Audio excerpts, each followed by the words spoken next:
Mateo el cobrador de impuestos y Tomás el gemelo. Pasando Jesús allí, vio a un hombre llamado Mateo, que estaba sentado al banco de los tributos públicos, y le dijo: «Sígueme», y se levantó y le siguió. Mateo 9:9. Dijo entonces Tomás, llamado Dídimo, a sus condiscípulos: «Vamos también nosotros para que muramos con él». Juan 11:16.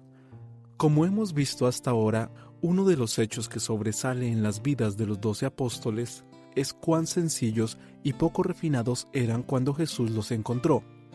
Los 12, con la excepción de Judas Iscariote, eran de Galilea. Toda esa región era predominante rural y estaba formada por pequeñas aldeas y villas. Su gente no era de ninguna manera de la élite, no eran conocidos por su educación académica, eran lo más común y corriente entre lo común y corriente. Eran pescadores y campesinos, así eran también los discípulos. En forma deliberada, Jesús pasó de alto a los aristocráticos e influyentes y escogió hombres mayormente de lo despreciable de la sociedad. Así ha sido siempre en el sistema de Dios. Él exalta al humilde y pone en su lugar a los soberbios. De la boca de los niños y de los que maman fundaste la fortaleza. Salmo 8:2. Porque derribó a los que moraban en lugar sublime. Humilló a la ciudad exaltada, la humilló hasta la tierra, la derribó hasta el polvo, la hollará a pie, los pies del afligido, los pasos de los menesterosos. Isaías 26, del 5 al 6. Dios le dijo a Israel: «Y dejaré en medio de ti un pueblo humilde y pobre, el cual confiará en el nombre de Jehová». Sofonías 3:12. Así ha dicho Jehová el Señor: «Depón la tiara, quita la corona, esto no será más así. Se ha exaltado lo bajo y humillado lo alto». Ezequiel 21:26. No es de sorprender entonces que Jesús desdeñara la creencia que tenían ciertas personas de creerse superiores. Los líderes religiosos de sus días, como la vasta mayoría de las celebridades religiosas aún en la actualidad, eran ciegos guiando a ciegos. La mayor parte de los miembros de la jerarquía religiosa judía en los días de Jesús eran tan ciegos espiritualmente que cuando el Mesías vino e hizo milagros delante de sus propios ojos, aún así no lo vieron como el Mesías, más bien lo vieron como un entrometido, un intruso. Lo consideraron su enemigo y desde el mismo comienzo, desde el primer momento que él predicó en público, buscaron la manera de darle muerte. Lucas 4:28 al 29. Al final fueron el jefe de los sacerdotes y el concilio gobernante de Israel los que guiaron a la multitud a pedir la sangre de Jesús. La jerarquía religiosa lo odiaba. Entonces, no es de extrañarse que cuando llegó el momento para que Jesús eligiera y nombrara apóstoles, él no se fijara en la élite religiosa y en cambio escogiera hombres de fe sencillos que eran desde todo punto de vista terrenal vulgares. No era que los líderes religiosos que se creían justos no creyeran en los milagros de Jesús. En ninguna parte del Evangelio se dice que alguien haya negado la realidad de los milagros de Jesús. ¿Quién hubiera podido negarlos? Eran tantos y la gran mayoría hechos públicamente que ni el más escéptico de los enemigos de Jesús se habría atrevido a negarlos. Por supuesto, algunos trataron en forma desesperada de atribuir los milagros de Jesús al poder de Satanás. Mateo 12:24. Nadie, sin embargo, negó jamás que los milagros fueran reales. Todo el que quisiera podía ver que él tenía poder para echar fuera demonios y hacer los milagros que quisiese hacer. Francamente, nadie podía preguntarse si él tenía poder sobre el mundo sobrenatural. Pero lo que irritaba a los líderes religiosos no eran los milagros. Ellos podrían haber vivido con el hecho de que Jesús había caminado sobre el mar o que pudo alimentar milagrosamente a 5,000 personas. Lo que no podían tolerar era que los llamara pecadores. Ellos jamás se reconocerían como pobres, cautivos, ciegos y oprimidos. Lucas 4:18. Eran santurrones demasiado presuntuosos. Por eso es que cuando vino Jesús, así como Juan el Bautista había venido antes que él, predicando arrepentimiento y diciendo que todos ellos eran pecadores, miserables, pobres, ciegos bajo la esclavitud de su propia iniquidad y que necesitaban perdón y ser limpios, no lo pudieron tolerar. Por lo tanto, fue finalmente por su mensaje que ellos lo odiaron, lo vilipendiaron y terminaron ejecutándolo. Por eso fue que cuando llegó el tiempo para que nombrara apóstoles, escogió hombres humildes, comunes y corrientes, hombres que no fueron renuentes para reconocer su propia pecaminosidad. Mateo el publicano. Con toda probabilidad, ninguno de los 12 fue más notorio como pecador que Mateo. En Marcos 2:14 se le llama por su nombre judío, Leví, hijo de Alfeo. En Lucas 5:27 al 29, Lucas se refiere a él como Leví, y como Mateo cuando enumera a los 12 en Lucas 6:15 y en Hechos 1:13. Mateo, por supuesto, es el autor del Evangelio que lleva su nombre. Por esa razón, podríamos esperar contar con gran cantidad de detalles acerca de este hombre y su carácter. Pero la verdad es que sabemos muy poco de él. Lo único que sabemos con seguridad es que era un hombre humilde, modesto, que se mantuvo casi completamente en el trasfondo o a través de su largo relato de la vida y ministerio de Jesús. En todo su evangelio menciona su nombre solo 2 veces. Una es cuando recuerda su llamado y la otra cuando enumera a los 12 apóstoles. Cuando Jesús lo llamó, Mateo era cobrador de impuestos, un publicano. Esto es lo último que esperaríamos de un hombre que llegaría a ser un apóstol de Jesucristo, un importante líder de la iglesia y un predicador del evangelio. Después de todo, los cobradores de impuestos eran la gente más despreciada en Israel.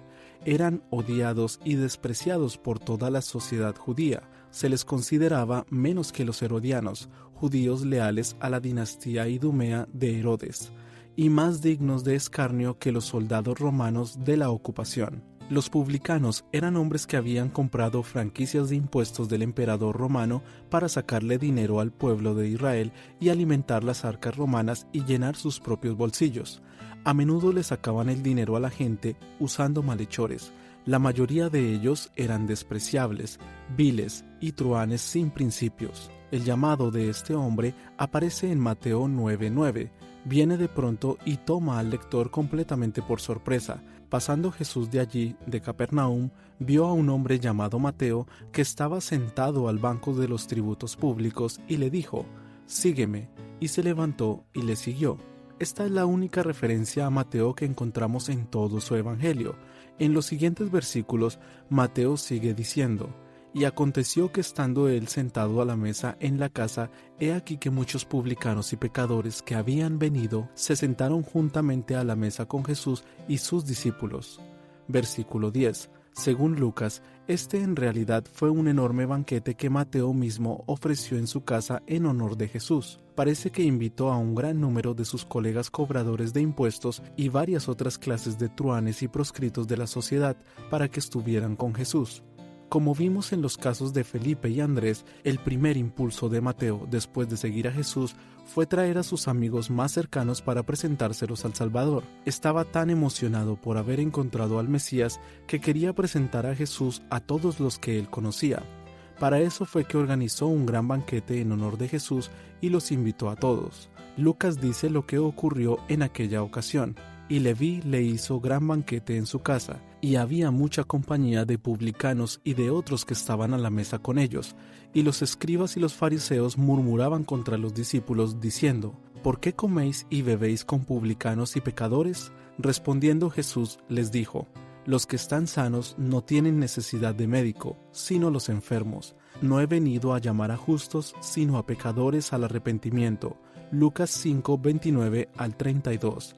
¿Por qué Mateo habrá invitado a cobradores de impuestos y otros truhanes? Porque esa era la única clase de gente que él conocía. Eran los únicos que estarían dispuestos a relacionarse con un hombre como Mateo. No conocía a nadie de la élite social lo suficientemente bien como para invitarlo a su casa. Él era cobrador de impuestos, y los cobradores de impuestos estaban en el mismo nivel social que las rameras. Mateo 21:32. Para un judío como Mateo, ser cobrador de impuestos era aún peor. Su ocupación lo transformaba en un traidor a la nación, en una paria, el nivel más bajo en la escala social. Es probable que incluso haya sido un proscrito religioso con prohibición de entrar en la sinagoga. Por lo tanto, los únicos amigos de Mateo eran lo peor de la sociedad: ladrones, truhanes, prostitutas y otros de esa misma calaña. fueron los únicos a quienes invitó a su casa para conocer a Jesús. Jesús y los apóstoles, según el relato que hace el propio Mateo, asistieron de buen grado y comieron con tales personas. Por supuesto, los miembros de la jerarquía religiosa estaban indignados y escandalizados. No perdieron tiempo en exponer su crítica a los discípulos, pero Jesús les contestó diciendo que son los enfermos los que precisamente necesitan a un médico. Él no había venido a los que se consideraban justos, sino a llamar a pecadores al arrepentimiento. En otras palabras, no había nada que él pudiera hacer por la élite religiosa mientras ellos insistieran en mantener su hipócrita apariencia de piedad. Pero individuos como Mateo, que estaban listos para confesar su pecado, podían ser perdonados y redimidos. Es interesante notar que en los evangelios se mencionan específicamente 3 cobradores de impuestos, y cada uno de ellos encontró el perdón. Uno de ellos es Zaqueo, en Lucas 19, del 2 al 10. El publicano, mencionado en la parábola de Lucas 18, del 10 al 14, y Mateo. Además, Lucas 15:1 dice que se acercaban a Jesús todos los publicanos y pecadores para oírle. Lucas 7:29 dice que después que Jesús elogiara el ministerio de Juan el Bautista, que todo el pueblo y los publicanos cuando lo oyeron justificaron a Dios bautizándose con el bautismo de Juan, Jesús amonestó a los líderes religiosos con estas palabras: De cierto os digo que los publicanos y las rameras van delante de vosotros al reino de Dios, porque vino a vosotros Juan en camino de justicia y no le creísteis, pero los publicanos y las rameras le creyeron, y vosotros viendo esto, no os arrepentisteis después para creerle. Mateo 21, del 31 al 32. La parábola del publicano y el pecador en Lucas 18, 10 al 14, bien pudo haber estado basada en un incidente real. Jesús dijo: 2 hombres subieron al templo a orar. Uno era fariseo y el otro publicano. El fariseo, puesto en pie, oraba consigo mismo de esta manera: Dios, te doy gracias porque no soy como los otros hombres, ladrones, injustos, adúlteros, ni aun como este publicano. Ayuno 2 veces a la semana, doy diezmo de todo lo que gano. Mas el publicano, estando lejos, no quería ni aun alzar los ojos al cielo, sino que se golpeaba el pecho diciendo: Dios, sé propicio a mí, pecador. Os digo que éste descendió a su casa justificado antes que el otro, porque cualquiera que se enaltece será humillado, y el que se humilla será enaltecido. Nótese que el cobrador de impuestos se mantuvo lejos. Tenía que hacerlo, no se le habría permitido pasar del atrio de los gentiles en el templo. De hecho, los cobradores de impuestos tenían que mantenerse a distancia de cualquier grupo debido a lo odiados que eran. El Talmud judío enseñaba que era justo mentir y engañar a un cobrador de impuestos, porque eso era lo que un extorsionador profesional se merecía. Obviamente, los cobradores de impuestos obtenían una cierta cantidad que era legítima por trabajar para el gobierno romano. Mateo 22:21, Romanos 13:7. Pero había un acuerdo tácito entre el emperador y ellos, según el cual podían aplicar cualquier otro cargo e impuestos adicionales y se les permitía quedarse con un porcentaje de eso.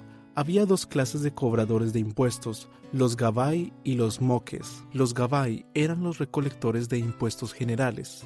Cobraban impuestos a la propiedad, impuestos a los ingresos e impuestos a cada persona. Estos impuestos eran fijos, de modo que no contaban con margen para cobros extra. Los moques, sin embargo, cobraban impuestos sobre las importaciones y exportaciones, sobre los artículos para comercio interior y prácticamente sobre todas las cosas que se transportaban por los caminos. Establecían peajes en caminos y puentes, cobraban por las bestias de carga y por los ejes de los carros de transporte, aplicaban una tarifa a paquetes, cartas y a cualquier otra cosa que pudieran encontrar a la que se le pudiera exigir un impuesto. Con frecuencia, las tarifas que aplicaban eran arbitrarias y sujetas a su capricho. Había 2 clases de moques, los moques grandes y los moques pequeños. Un moque grande permanecía tras bastidores y contrataba a otras personas, los moques pequeños, para que trabajaran para él. Aparentemente, Zaqueo era un moque grande, un jefe de publicanos según Lucas 19:2. Mateo, en cambio, parecía ser un moque pequeño, porque manejaba una oficina de impuestos donde tenía que tratar con la gente en forma personal. Mateo 9:9. Él era el que la gente veía y a quien más odiaba. era lo peor de lo peor.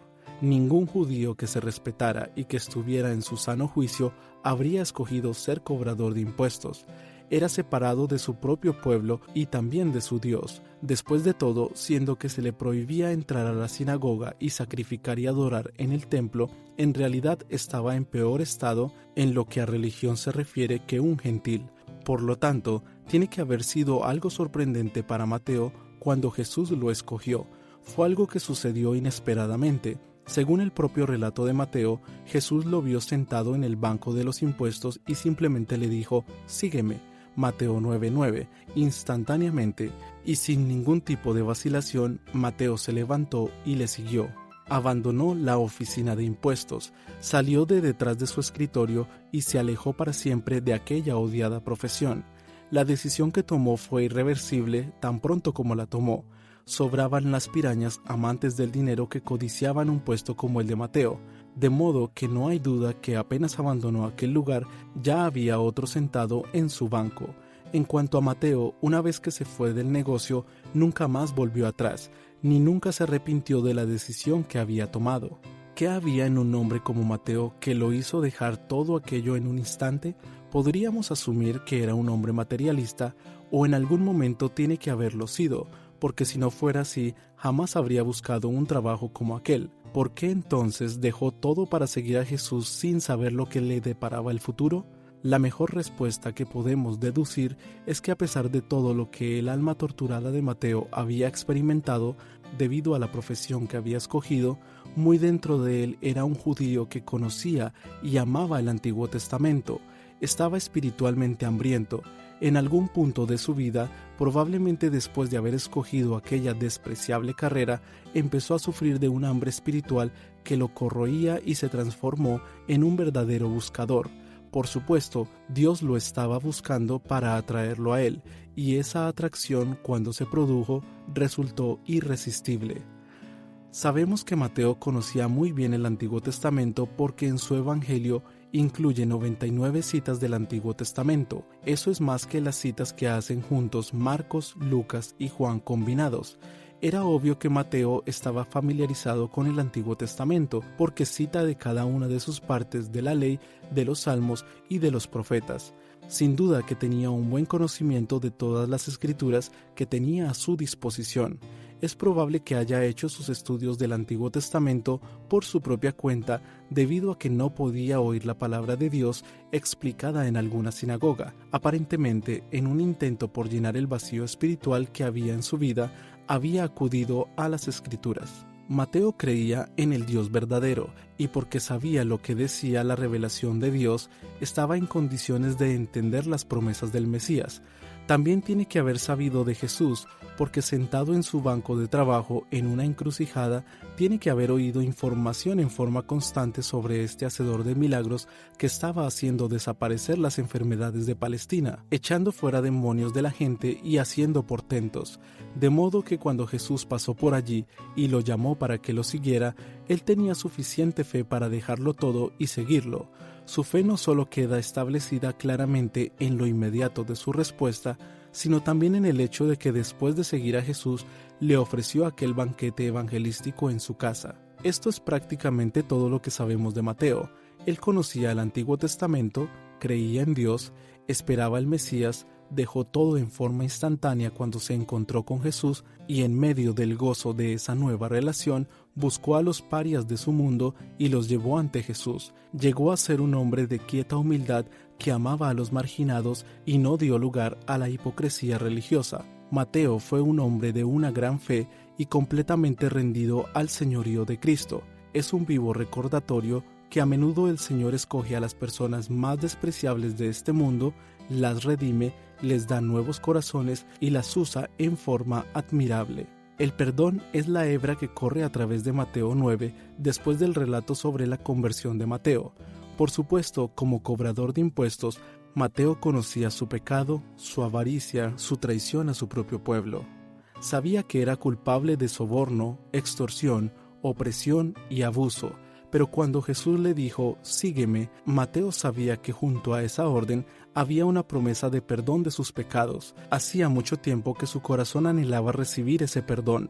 Por eso fue que se levantó sin vacilación y dedicó el resto de su vida a seguir a Cristo. Mateo escribió su evangelio teniendo en mente una audiencia judía. La tradición dice que ministró a los judíos tanto en Israel como en el extranjero durante muchos años antes de morir como mártir por su fe.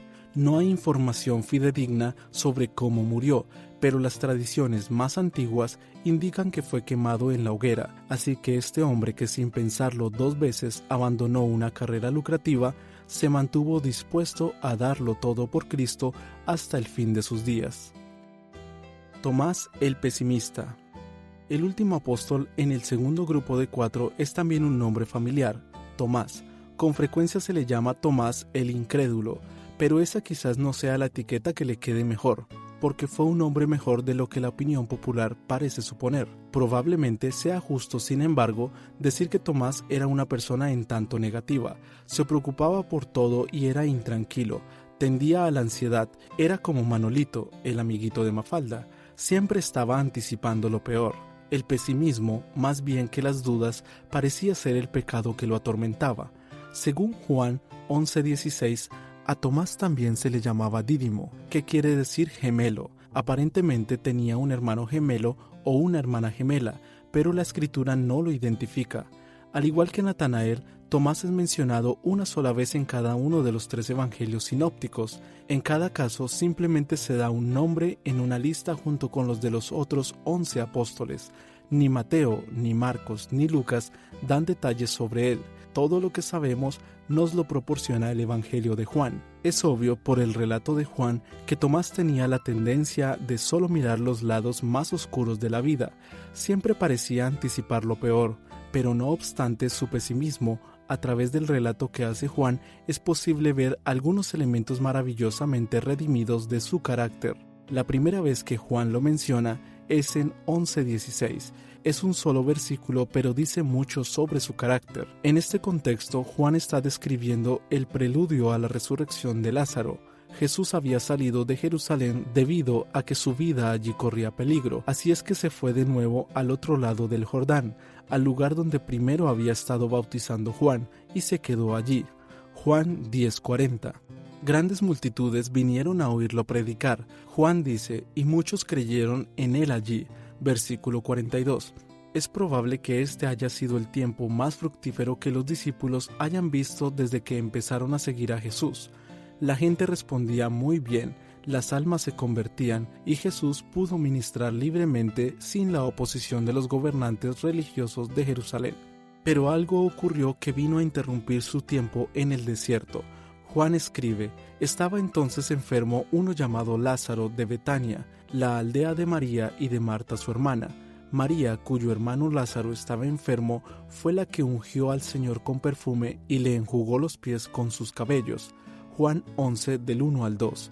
Betania estaba en las afueras de Jerusalén. Jesús había establecido una relación estrecha con esta pequeña familia que vivía allí. Los amaba con un afecto especial, se había hospedado con ellos algunas veces y ellos habían provisto para sus necesidades. Ahora, su querido amigo Lázaro estaba enfermo, por lo que María y Marta le enviaron un mensaje, diciendo, Señor, he aquí el que amas está enfermo. Versículo 3. Ellas sabían que si Jesús iba a ver a Lázaro, lo sanaría. Esto, no obstante, presentaba un dilema. Si Jesús iba a aquel lugar tan cercano a Jerusalén, estaría entrando en la zona de peor hostilidad. Juan 10:39. Dice que los líderes judíos buscaban la forma de arrestarlo. Ya habían decidido darle muerte. Él ya los había eludido una vez, pero si regresaba a Betania, de seguro que lo descubrirían y tratarían de apresarlo de nuevo. Los discípulos deben haber suspirado aliviados cuando Jesús respondió, esta enfermedad no es para muerte, sino para la gloria de Dios, para que el Hijo de Dios sea glorificado por ella. Juan 11:4. Obviamente, lo que él quería decir era que la muerte de Lázaro no sería el resultado final de su enfermedad. El Hijo de Dios se glorificaría al levantar a Lázaro de la muerte. Por supuesto, Jesús sabía que Lázaro moriría, de hecho, sabía la hora misma de su muerte. Juan escribe, Y amaba Jesús a Marta, a su hermana y a Lázaro. Cuando oyó pues que estaba enfermo, se quedó 2 días más en el lugar donde estaba. Versículos 5 al 6. A primera vista, esa parece una extraña yuxtaposición de afirmaciones. Jesús amaba a Lázaro y a su familia, sin embargo se quedó donde estaba mientras Lázaro moría. Se retrasaba deliberadamente para darle a Lázaro tiempo para morir, pero este fue un acto de amor, porque en última instancia la bendición que recibieron cuando Lázaro fue levantado de la muerte fue una bendición mayor que si hubiese sido sanado de su enfermedad. Glorificó mucho más a Jesús y fortaleció la fe de ellos en el Señor. Fue por eso que Jesús esperó un par de días más, de manera que cuando llegó ya hacía 4 días que Lázaro había muerto. Versículo 39. Jesús, por supuesto, con su conocimiento sobrenatural, sabía exactamente cuándo había muerto Lázaro. Por eso fue que esperó. Luego, después de esto, dijo a los discípulos: «Vamos a Judea otra vez». Versículo 7. Los discípulos pensaron que esa era una locura, y dijeron: «Rabí, ahora procuraban los judíos apedrearte, ¿y otra vez vas allá?». Versículo 8. Definitivamente, ellos no querían volver a Jerusalén. El ministerio en el desierto era fenomenal. En Jerusalén corrían el riesgo de ser apedreados. Aquel no era el mejor momento para ir a Betania, que estaba virtualmente a la vista del templo, donde los encarnizados enemigos de Jesús tenían su cuartel general. Es interesante la respuesta de Jesús con la que les dio una ilustración. ¿No tiene el día 12 horas? El que anda de día no tropieza, porque ve la luz de este mundo, pero el que anda de noche tropieza porque no hay luz en él. Versículos 9 al 10. En otras palabras, él no tenía necesidad de esconderse como un vulgar criminal. Estaba decidido a hacer su obra a la brillante luz del día, que es lo que usted hace para no tropezar.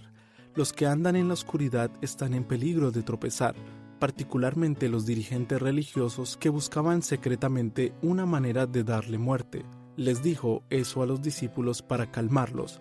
Obviamente, ellos no querían volver allá para morir, pero Jesús les aseguró que no tenían nada que temer, y por supuesto, él sabía que su tiempo para morir estaba en el horario de Dios, no en el de sus enemigos. Nuestro Señor dejó claro su propósito cuando dijo: «Nuestro amigo Lázaro duerme, mas voy para despertarle». Versículo 11.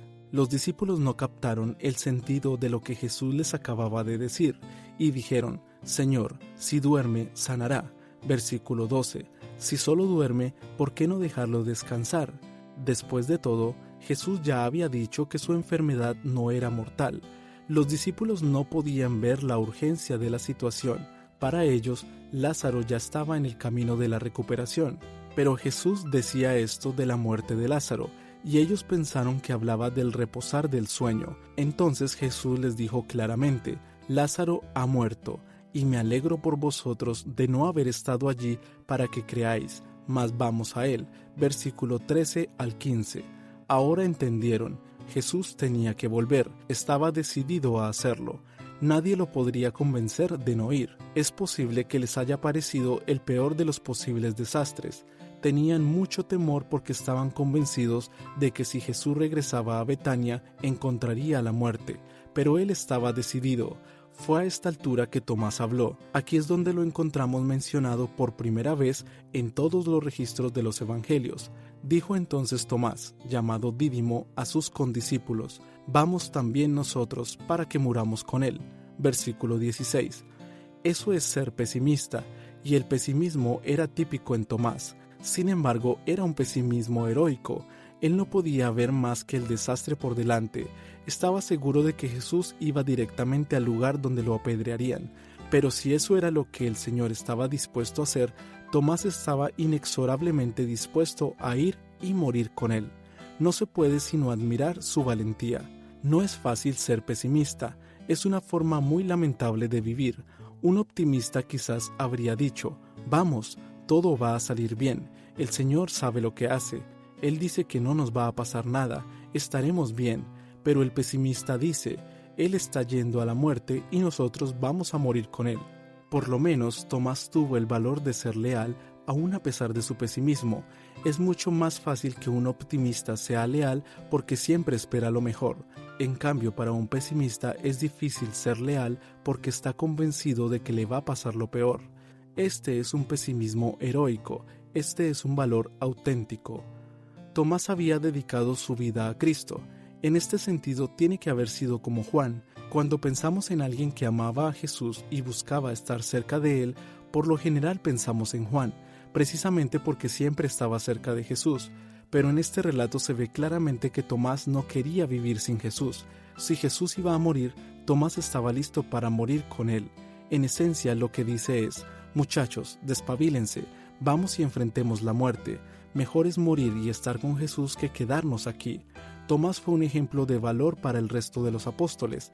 Parece que ellos, como un solo hombre, siguieron su ejemplo y dijeron: está bien, vamos y enfrentemos la muerte, porque todos fueron con él a Betania. Obviamente, la profunda devoción de Tomás por Cristo no podía ser empañada ni por su pesimismo.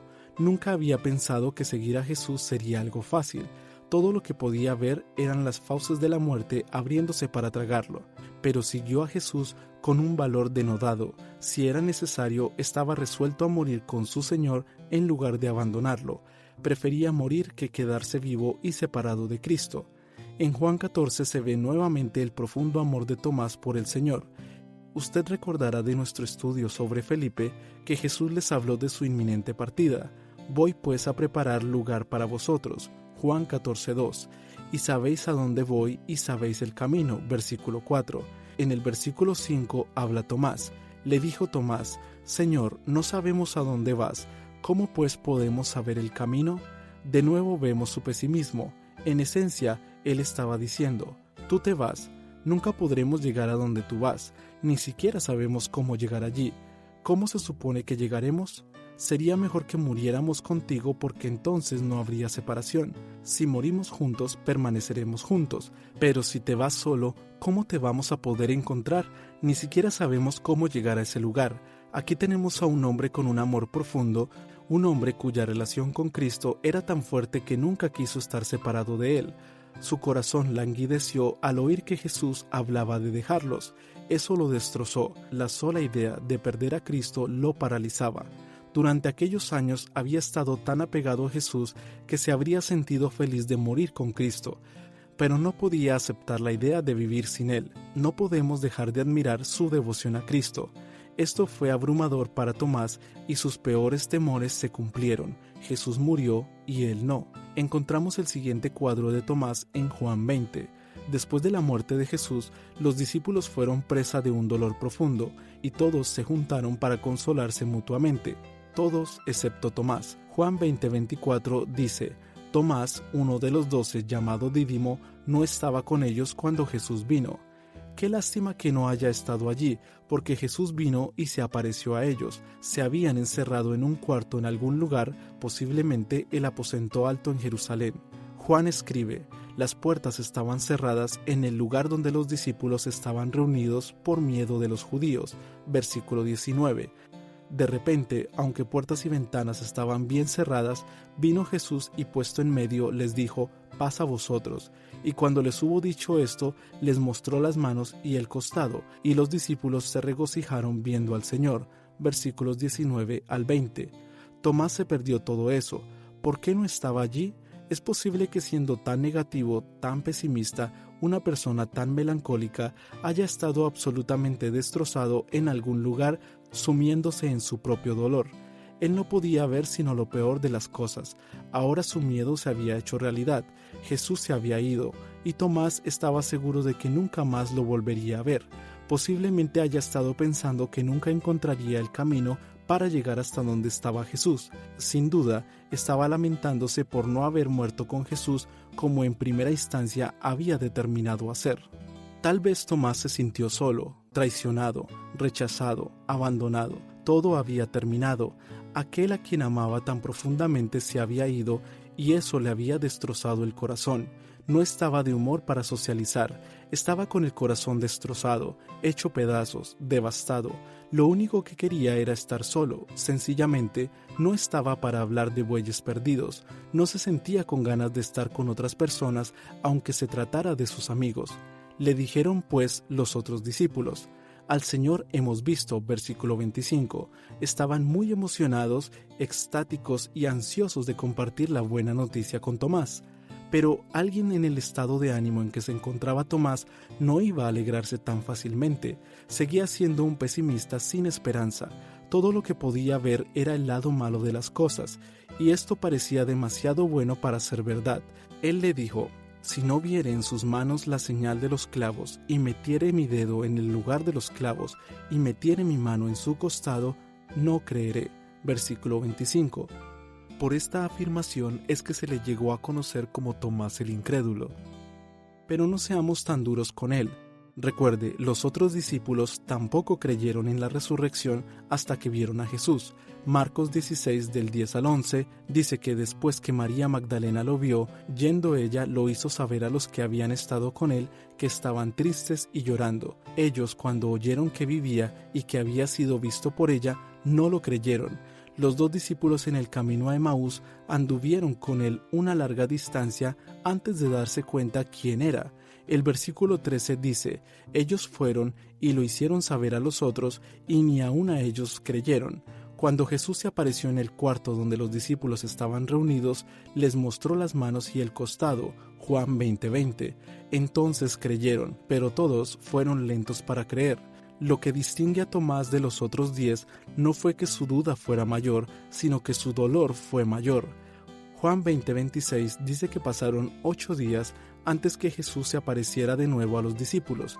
Finalmente, el horrible dolor de Tomás pareció ceder un poco, porque cuando los apóstoles se volvieron a reunir en el cuarto donde Jesús se les había aparecido, entre ellos estaba Tomás. Una vez más llegó Jesús estando las puertas cerradas y se puso en medio de ellos y les dijo: paz a vosotros. Versículo 26. Por supuesto, no era necesario que nadie le dijera a Jesús lo que había dicho Tomás. Así es que Jesús miró a Tomás directamente a los ojos y le dijo: pon aquí tu dedo y mira mis manos, y acerca tu mano y métela en mi costado, y no seas incrédulo sino creyente. Versículo 27. El Señor fue extraordinariamente gentil con él.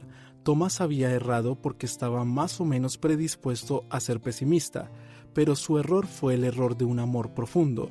Fue provocado por la angustia, porque tenía el corazón roto, por la incertidumbre y por el dolor de la soledad. Nadie podía sentir lo que Tomás sentía a menos que amara a Jesús como Tomás lo amaba. Por eso Jesús fue tierno con él. Él entiende nuestras debilidades, Hebreos 4:15. Él entiende nuestras dudas, simpatiza con nuestra incertidumbre, es paciente con nuestro pesimismo, y mientras reconocemos esto como debilidades, debemos también reconocer la heroica devoción de Tomás por Cristo, lo que lo hizo entender que sería mejor morir que vivir separado de su Señor. La prueba de su amor es la profundidad de su desesperación. Entonces Tomás hizo lo que fue probablemente la más grande afirmación jamás salida de labios de los apóstoles: Señor mío y Dios mío. Versículo 28. Que aquellos que dudan de la deidad de Cristo escuchen las palabras de Tomás. De pronto, la melancolía, el desconsuelo, el negativismo y las tendencias a la depresión de Tomás desaparecieron para siempre ante la aparición de Jesucristo, y en ese momento fue transformado en un gran evangelista. Poco tiempo después, en Pentecostés, junto con los otros apóstoles, fue lleno con el Espíritu Santo y recibió poder para el ministerio. Él, como sus compañeros, llevó el evangelio hasta lo último de la tierra. Hay una cantidad considerable de antiguos testimonios que sugieren que Tomás llevó el evangelio hasta la India. Aún hoy existe un pequeño cerro cerca del aeropuerto en Chennai, Madras, India, donde se dice que Tomás fue sepultado. En el sur de la India hay iglesias cuyas raíces pueden seguirse hasta los inicios de la era de la iglesia, y la tradición dice que fueron fundadas bajo el ministerio de Tomás. La tradición más confiable dice que fue llevado al martirio por su fe, habiendo sido atravesado con una lanza. Si eso fue lo que ocurrió, debemos pensar que el apóstol, cuya fe maduró cuando vio la marca de la lanza en el costado de su maestro, sufrió el martirio muriendo atravesado por una lanza, cumpliéndose así su anhelo de estar nuevamente reunido con su Señor. 2 hombres transformados. Es interesante que Dios usara a un publicano como Mateo y a un pesimista como Tomás. En un tiempo, Mateo había sido el más vil de los pecadores, un paria indigno y despreciable. Tomás era un individuo con un corazón tierno y era taciturno y melancólico, pero ambos fueron transformados por Cristo de la misma manera en que transformó a los otros. ¿Ha empezado a captar la idea de qué clases de personas usa Dios? Él puede usar a cualquiera. La personalidad, la condición social y el trasfondo familiar no son importantes. La única cosa que todos estos hombres, excepto Judas, tenían en común era una disposición a reconocer su propia condición pecaminosa y mirar a Cristo buscando su gracia. Él los recibió con amor, misericordia y perdón y transformó sus vidas en vidas que lo glorificarían a Él. Eso es lo que hace con todos los que verdaderamente confían en Él.